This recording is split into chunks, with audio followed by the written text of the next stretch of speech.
তো গাইজ আমরা বাইরে গেছি গা সানডের দিন, কোনো কাজ ছিল না, তো সবাই মিললে আমরা বাইরে গেছি গা খাইতে যাইতাম।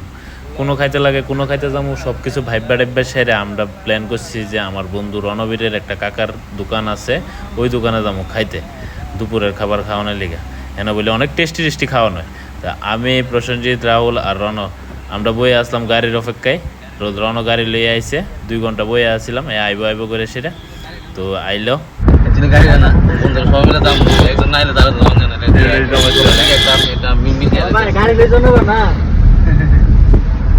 তো গাইজ হোটেলটার নাম আছে শান্তি হোটেল, যেটা বাইপাসের অপোজিটে, ব্রিজের অপোজিট সাইডে। এত টেস্টি খাওয়ান, তোমরা একটু আইটেমটি দেখো।